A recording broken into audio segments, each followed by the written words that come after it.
Good morning, or good whatever time it is, wherever you are.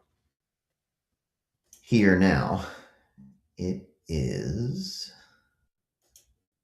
8:30 on a Tuesday morning, and today I'm going to help you de-stress about the Iran situation. That's what we're going to do today. So I'm going to go ahead and I'm going to put my links in here because some people like to watch it on different things. We're going to say that. Is it working? Let's see if this is working. And there we go. All right. And I'm just going to get started because, whoops, wrong button. There we go. All right. Hello, everyone, and welcome to Daily Upgrade with Jason Andrews.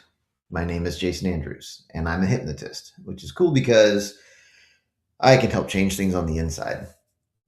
I can make things better. And you probably like it when things get better for you, and I like it when things get better for me, and I like it when things get better for everyone around me. And so that's what we're here to do today. And today I'm going to be talking about how to de stress regarding the Iran situation. And while I talk about this, I'm going to be rewiring your brain in real time. It's pretty cool. And if you're watching this, you probably had a lot of stuff already going on. So we're going to take a deep breath together, going to hold it for a moment, build up some tension, and then let it all go. Ready? Breathe in.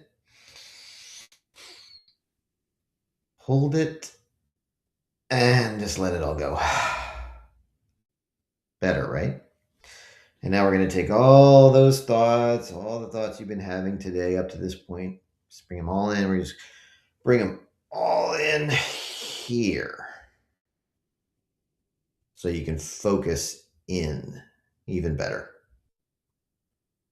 Now, today, I want to talk about Iran and the stress that a lot of people are experiencing now with Iran. And I've touched on this a few times before, but today we're really going to go a little bit deeper. We're going to go inside and get things to where you can feel a little bit better about things, or maybe a lot better. It depends on where you're starting from and where you really want to go. And what we're going to talk about first is the structure. Because, see, I don't like to talk about the actual things going on. I don't like to talk about the specifics, but I like to talk about the templates, the structures, the patterns going on. Because once you understand the pattern of something, then you can change it. It's really that simple. Because there's a ton of stuff going on, right? There's all this misinformation. First of all, there's a conflict going on. We'll start with there, where there's bombings and missiles and um, things, buildings blowing up and all that stuff, right? But on top of that, you've got misinformation, because I've seen AI videos. I've seen posts where it's like, oh, this world leader says this, and no, they didn't say that. It's completely made up. Completely made up. They made it up. And it's a little bit of a challenge to filter all that stuff out because you don't have enough information to really make good decisions. I don't mean like good decisions as in wise decisions. I mean good decisions as in decisions based off of accurate information. We don't have the information. We don't have it. And we have some information. And the thing is, if you understand how humans work and how patterns work, you can fill in the gaps with maybe a little more likely results because you understand how people work and how situations work. Okay. But what does the average person do? It's not that easy. It's not that easy for the average person because you're trying to find out what's happening. You can't get an accurate read on the situation. You can't tell what's happening. This person says this, that person contradicts it. What's happening? And because it's stressful and because, oil prices go up, it affects everything that we buy. And the markets go up and down and the stock market goes down 15, 20%. And then suddenly, you were feeling pretty decent about your 401k. And then, well, maybe it's not so great anymore. Maybe I'm going to not do what I was going to do. And I feel more stressed and pinched because of that. And I think there are some of you out there who are in a position where, market goes up, market goes down. I'm still fine.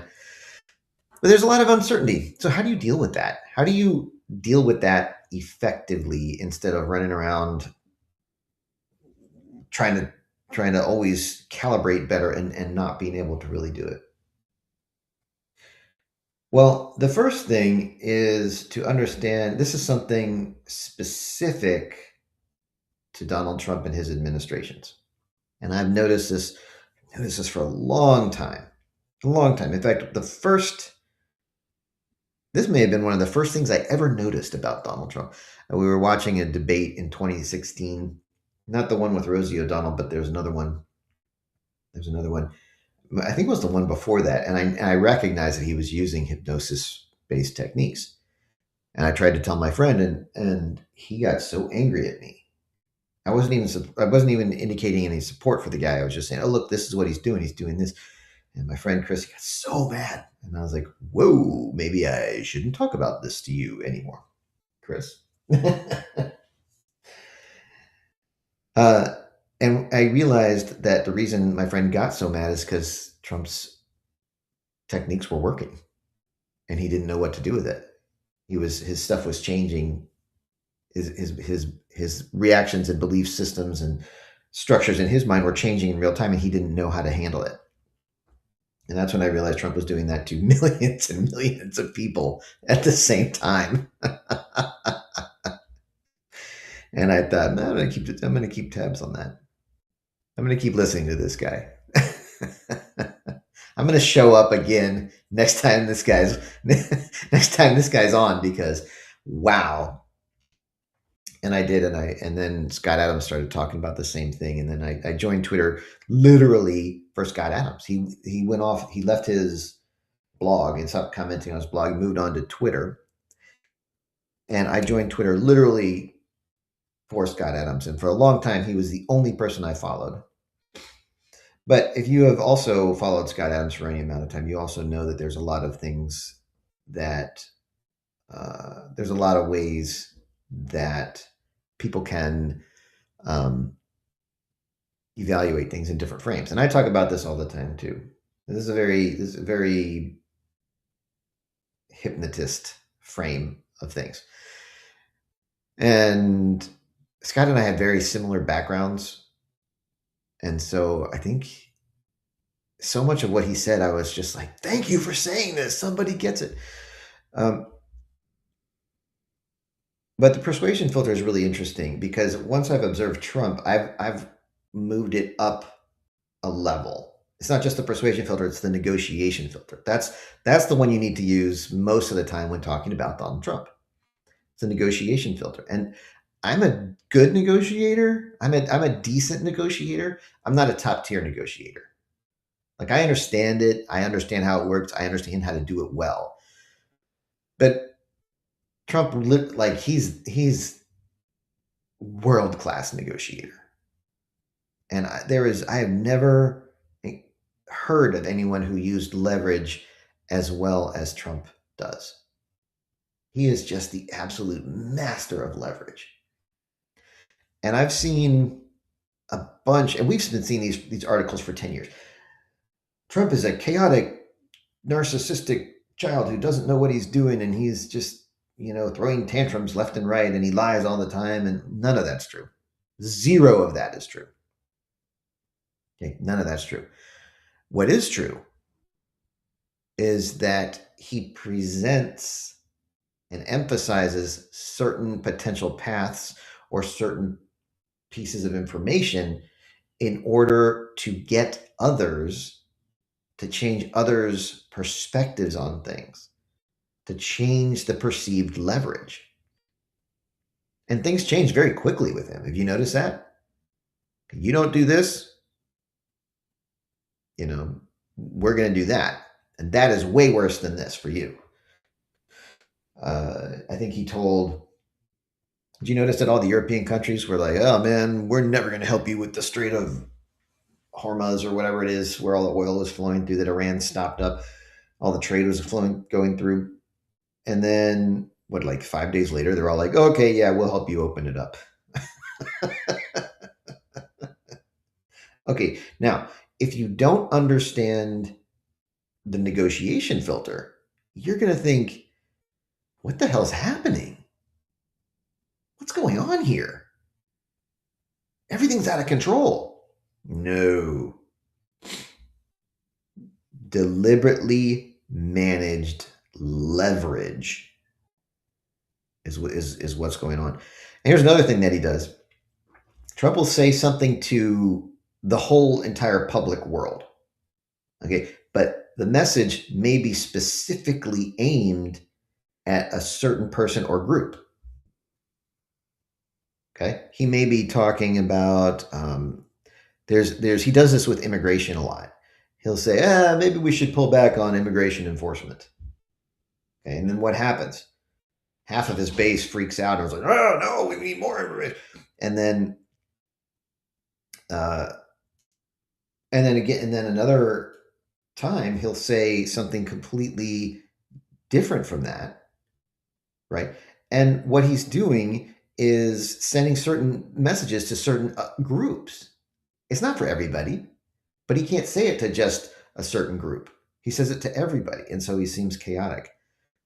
Here's another thing he does with those immigration pullback things. I think he does a thing where either his advisors are conflicted about what to do, or he just wants to test the water. So he'll say something like that to gauge the reaction. "Oh, we're going to cut back immigration enforcement." what do you what's the word?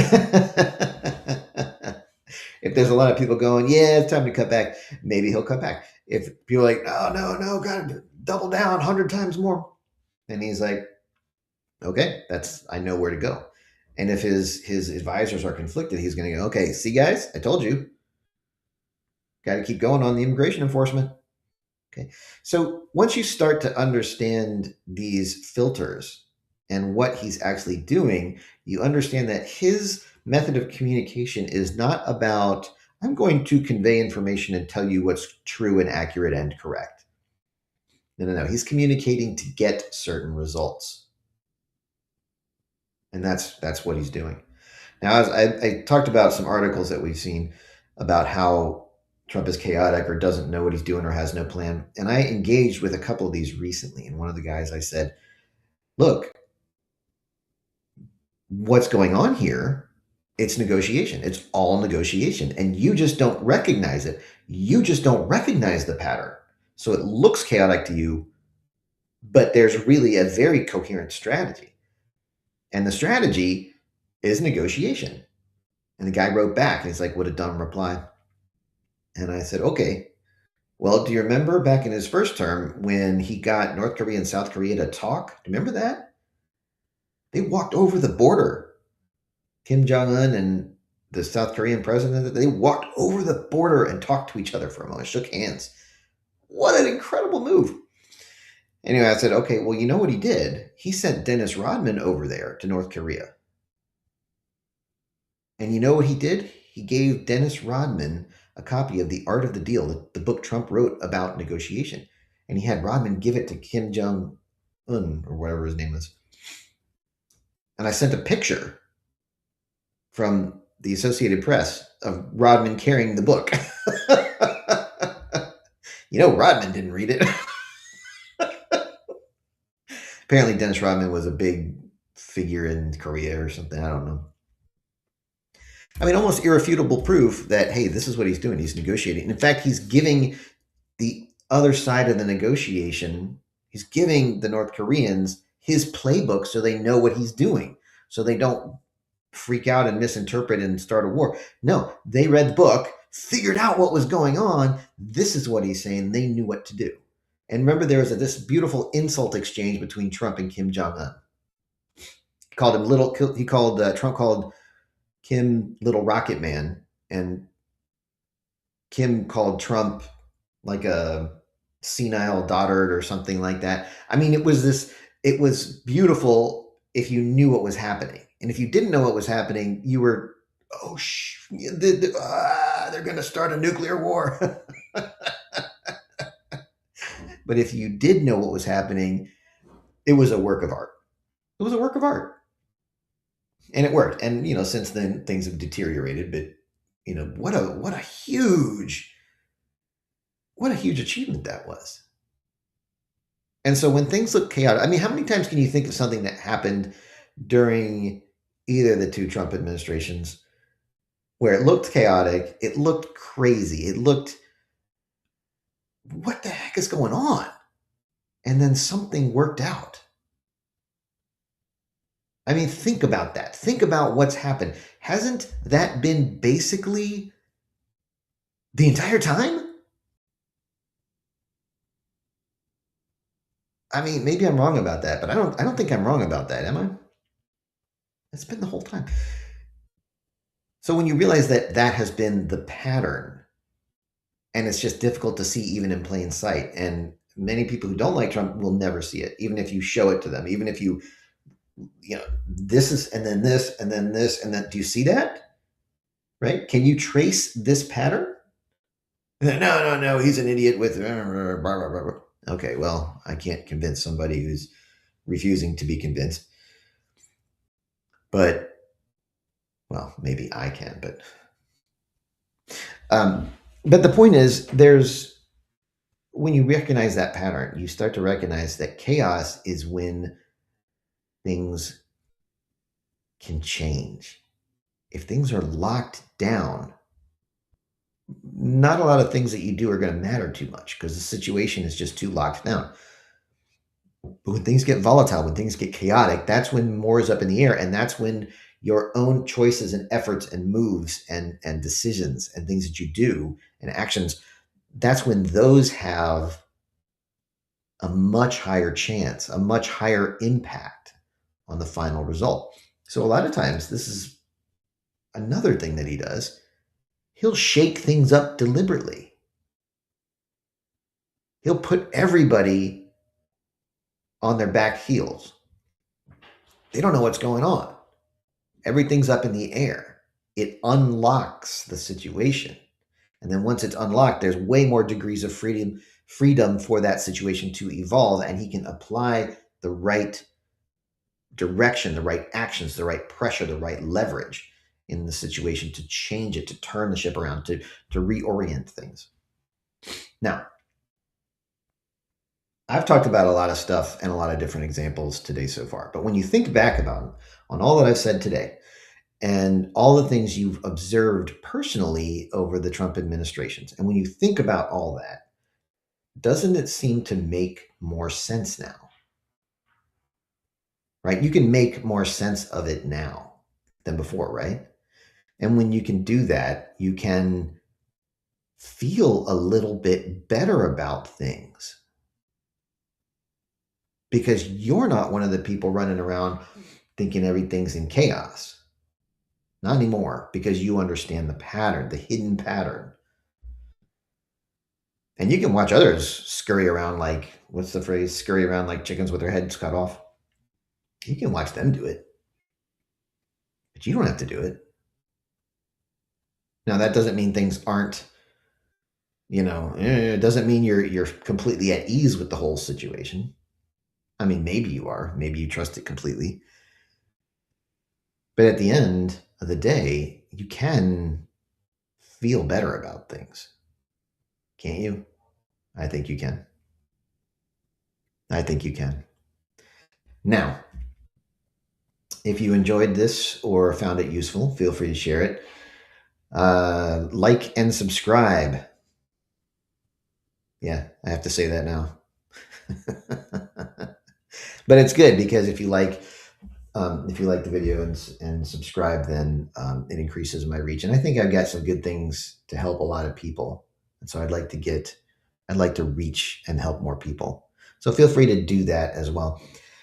And tomorrow at 8:30, I will see you there. Tomorrow is going to be Simulation Programming with the Infinite Love of the Universe. Do you like that name? I came up with it myself. Now, this is a great one. If you've done it before, you understand what that's going to be like. and that's going to be it's going to be a meaningful experience. It always is. So I will see you all tomorrow at 8:30.